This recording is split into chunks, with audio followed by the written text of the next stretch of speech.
Welcome to the Heart Rate Variability Podcast. Each week we talk about heart rate variability and how it can be used to improve your overall health and wellness.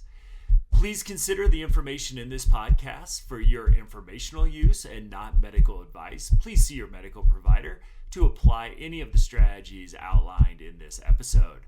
Heart Rate Variability Podcast is a production of Optimal LLC and Optimal HRV. Check us out at optimalhrv.com. Please enjoy the show. Welcome, friends, to the Heart Rate Variability Podcast. I am Matt Bennett, here for a solo episode today on resonance frequency breathing. So I really want to dive into the science and practicality of this term.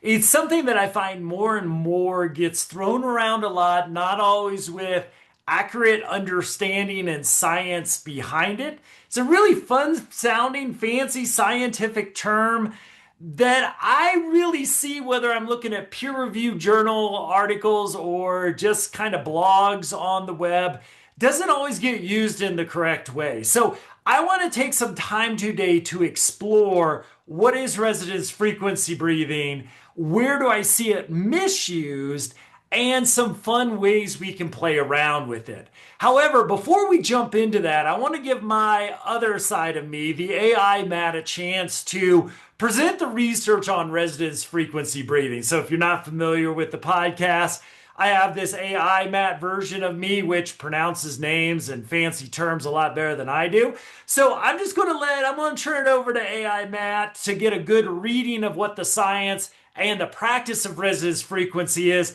And then I'll be back shortly to explore this with you further. Resonance frequency breathing is the simple idea that your body has a breathing pace where everything clicks into rhythm. Your breath, your heart, and the reflexes that stabilize blood pressure. For most adults, that pace is around 5 to 6 breaths per minute, roughly a 5-second inhale and a 5-second exhale. At this rhythm, your heart rate rises as you breathe in and falls as you breathe out, creating smooth, high-amplitude waves in your heart's timing. That's the sweet spot where heart rate variability, the beat-to-beat flexibility that reflects your nervous system's balance, tends to peak. Think of it like pushing a swing. When you push at precisely the right moment, the arc grows effortlessly. Your breath provides the push. The baroreflex, the body's pressure regulating reflex, supplies the timing. Inhaling nudges heart rate upward while blood pressure dips slightly. A moment later, the baroreflex responds, and as you exhale, the system swings back the other way. Breathe at the resonant tempo, and those swings become larger, smoother, and more efficient. The vagus nerve, your built-in brake pedal, engages rhythmically, tilting the autonomic nervous system toward calm, clarity, and control. You don't need equipment to start. Sit comfortably with a tall, relaxed spine, or lie down if you're winding down for the day. Let the breath come from the diaphragm so the belly rises on the inhale and falls on the exhale while the chest and shoulders stay quiet. Settle into a steady pattern close to 5 seconds in and 5 seconds out. Keep the breath gentle. The goal is smoothness, not big gulps of air. 10 minutes a day is an effective starting point, and you can expand to 15 or 20 minutes as it becomes familiar. If you feel lightheaded at any time, you're probably breathing too deeply. Reduce the depth, but keep the rhythm. What should you expect? Most people notice an immediate settling of stress, a clear sense that the system is shifting down a gear. During practice, heart rate variability takes on a sinusoidal shape. Big regular waves rising with the inhale and falling with the exhale. Over a few weeks of consistent sessions, many see improvements in resting HRV outside of practice, and sometimes a small drop in resting heart rate, a sign of stronger vagal tone. The baroreflex becomes more responsive, which supports steadier blood pressure.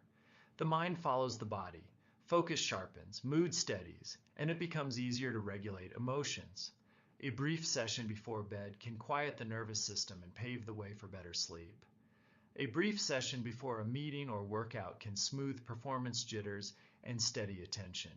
Everyone has a personal resonance, and while 6 breaths per minute is a useful average, your best pace may be a little faster or slower, often somewhere between 4.5 and 7 breaths per minute. If you use an HRV app or device, test a few paces for a couple of minutes each. 6.5, 6.0, 5.5, 5.0, and watch for the biggest, smoothest heart rate wave or the clearest peak around 0.1 hertz. If you're going by feel, start with 5 in and 5 out. If that feels strange, shorten the inhale slightly and lengthen the exhale. 4 seconds in, 6 out. If it feels dull or sleepy, try 6 in and 4 out. The right pace feels effortless and quietly powerful, like a rhythm you could ride for a long time. Perfection isn't required. Being within half a breath of your exact resonance delivers most of the benefit. If you track HRV, you'll recognize a few signatures. The live heart rate trace during resonance work looks like a clean sine wave. On a frequency view, you'll see power cluster near 0.1 hertz. Apps that report coherence or resonance typically climb into higher zones within a couple of minutes when you're on pace. Over time, the carryover shows up in morning readiness metrics and in how quickly you settle after stress. A few practical tips make the habit stick. Pair your session with anchors you already do every day, after waking during a lunch break or before bed, so the practice piggybacks on an existing routine. If scheduling a full session is tough, scatter short sets across the day. 2 or 3 5-minute mini sessions can be surprisingly effective. Favor nasal inhales to naturally slow and humidify the airflow. When the mind races, give it a simple job. Count the inhale and exhale or follow a pacer, so attention has a track to run on. Under pressure, even 60 to 90 seconds of resonance breathing can reset your state. A gentle 4-week progression works well. In week 1, do 5 to 10 minutes daily at roughly 5 seconds in and 5 seconds out. In week 2, bring it to 10 to 12 minutes and adjust the ratio slightly if a longer exhale feels better. In week 3, extend to 12 to 15 minutes and, if you like, add a brief pre-sleep session. In week 4, hold 15 to 20 minutes most days and recheck your pace. Small tweaks can keep you in the sweet spot as your body adapts. Resonance frequency breathing should feel calm and sustainable. If you experience dizziness, anxiety, or air hunger, pause, return to normal breathing, and resume later with smaller, quieter breaths. If you have a significant cardiovascular or respiratory condition, it's sensible to consult a clinician before starting a new breathing routine. The take-home is simple. One rhythm, a few minutes most days, and measurable change. Settle into a smooth, diaphragmatic pace near 5 to 6 breaths per minute. Let the heart ride the breath in large, coherent waves. Over time, you'll feel the shift towards steadier nerves, clearer focus, better sleep, and a more resilient baseline. Benefits that show up in your data and, more importantly, in your day. Thank you, AI Matt, for that detailed description. I told you AI Matt reads a lot better than I do. So anyway, I want to talk about what I'm seeing around this term. Now that we've got, if you're not familiar with it, hopefully gives you a good overview about what resonance frequency breathing is. One is that there's this idea of 6 breaths per minute, 5 inhale, 5 exhale. And I do see that used quite a bit to talk about optimizing the oscillations between the heart, the breath, and the baroreflex or our blood pressure nervous system. Now, just on its face, we're really synchronizing 3 huge systems in our body, which is what I love about this science, right? We're getting that great synchronization. We also know that it has impacts on brain functioning as well. All this is really powerful stuff. However, a lot of people walk away from, seeing resonance frequency breathing. I read a couple, magazine articles just today. I even see this in peer-reviewed journal articles as well, is they walk away with resonance frequency breathing is 6 breaths per minute. And that's, I think I would say, halfway right, because that may be your resonance frequency breathing. So if I was going to, you just throw an average person in front of me and say, Matt, I'm not going to show you this person, but what do you think person A's resonance frequency breathing is? 6 breaths per minute. That's a slam dunk research-based answer. However, if you put somebody in front of me that's 6'3" or taller, I'd say it's probably lower than 6 breaths per minute. We may be going 5 breaths per minute. You show me somebody who's 6'11", maybe 4 breaths per minute, because we know height can impact that as well. But we don't know, just because you're tall like I am, you don't know, is it 5? Is it 4.5? Is it 6 without taking a resonance frequency assessment? Same thing we're seeing, I know I mentioned on this show before, with a lot of our trained biofeedback practitioners. So people who are trained on HRV biofeedback with in-office equipment that often runs, in the tens of thousands of dollars. They're with special operators, professional athletes getting resonance frequency breathing rates as low as 3.5 breaths per minute. We've actually added this to the app itself, not based on necessarily peer-reviewed research, but what we're seeing out over and over again in the field itself. So we try to combine those two together. And, if you are 6 breaths per minute, going down to 3.5 breaths in the assessment isn't going to do any damage to you. Yet we may be missing something with those people who are taller, bigger body mass. We seem to be seeing in the field with this as well. So here is where resonance frequency breathing, I almost think we're talking about two different things. One is 6 breaths per minute. And if you were to ask me again, guess what the average person's resonance frequency is? 6 breaths per minute would be my guess. Slam dunk, no argument. However, mine is 4.5 breaths per minute. I know a lot of people, 4 breaths per minute, 5 breaths per minute, some 7 breaths per minute. So we each have, and this is where it gets tricky. If you say resonance frequency is just a 5-second inhale, 5-second exhale, yeah, that may be correct for the best guess we have, but it's not correct for probably the majority of people. We're looking at an individual rate. So if you've never taken one of these, resonance frequency assessments are fairly straightforward. As you breathe it, we go from 7 breaths per minute down to 3.5 breaths per minute, and we're looking for what breathing rate increases and peaks out your low frequency HRV. And if you want a masterclass on low frequency, please go back to Ina's episode a couple weeks back on low frequency HRV. It'll be easy to find in your feed and well worth the listen. So she really ran a masterclass on that. So we're seeing what, in a little lay person's term, is what breathing rate increases your HRV the most. And low frequency, we know we're getting the barrel reflex, we're getting breath, heart synchronization of those three systems. Another thing that I find again in the field is, research would say, for the most part, I think there's a question mark here that we're seeing in the field. Does your resonance frequency stay consistent throughout the lifespan? Well, if the only thing that impacts HRV is your height, it would make a lot of sense that, height being a variable that doesn't change a lot in your life, that it would remain the same. But if you think of what we're seeing in the field is fitness and body mass maybe lowering resonance frequency breathing, maybe, again, it's field, it's not peer-reviewed research. If you are a professional athlete and then you stop being a professional athlete and your body mass changes, muscle fat ratio, whatever it might be, we may want to retake your resonance frequency assessment. The other thing is, pace breathing is a skill set. And a lot of people, I now encourage people, if you're not doing a whole lot of pace breathing before you get on optimal, we really encourage you to practice it before you take your resonance frequency breathing assessment. But hey, take it 5, 6, 7 weeks later and just see if you're practicing this every day.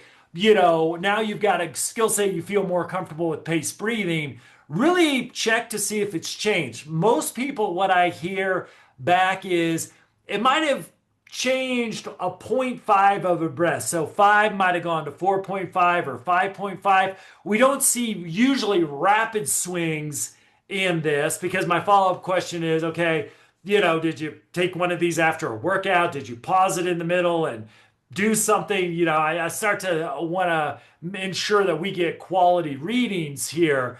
But, we may see some small adjustments. So redoing your resonance frequency every few months, I think is actually a really good thing. Now, if you keep getting the same number for 3 months in a row and you don't have any, you weren't then diagnosed with a chronic disease or started doing bodybuilding or something like that, you can have pretty good confidence.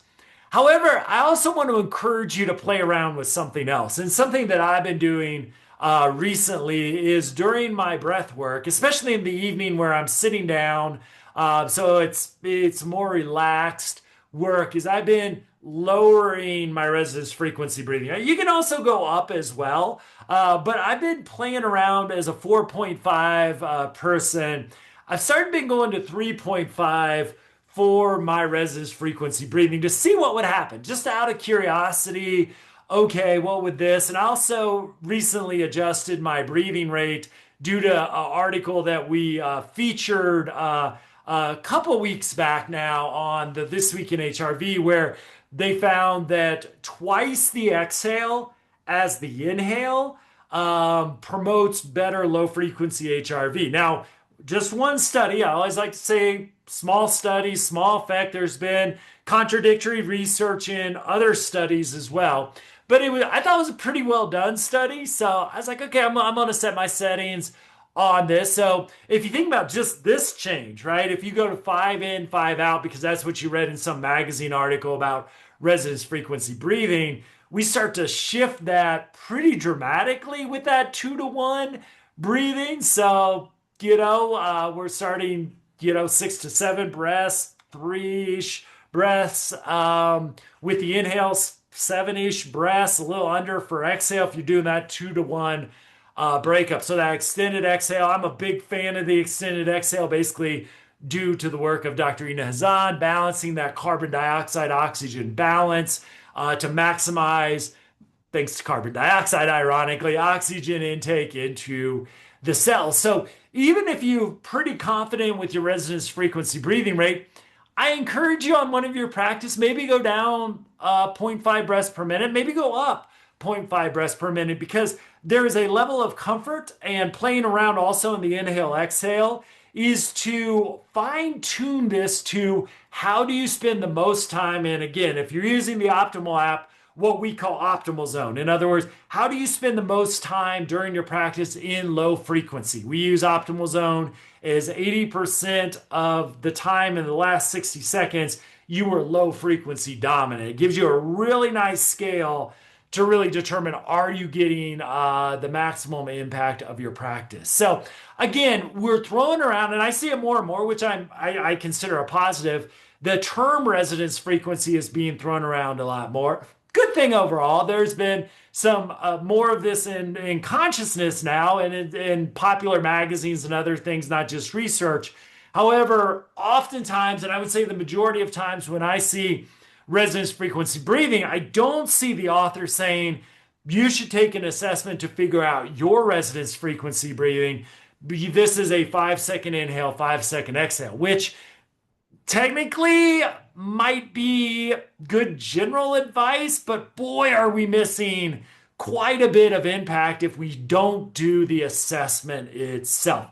So one, if you're an HRV nerd like I am, take that assessment. You can get a 30-day free trial to Optimal HRV app. We'd love for you to continue on with that membership, but you can go in there, get some, take a resonance frequency breathing assessment, work on that, practice paced breathing. If you're going to ditch the app after 30 days, take one more before you do. Hopefully you stick with us, but practice it one more time.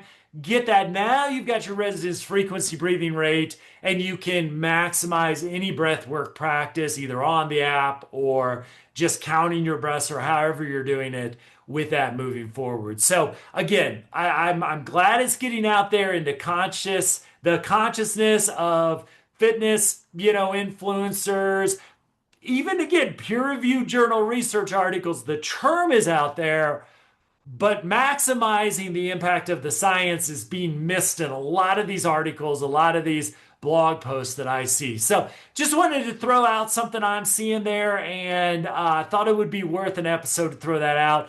Thank you so much for joining us. As always, you can find show notes. I'll put some research in here in the show notes as well on resonance frequency breathing, and we'll see you next week.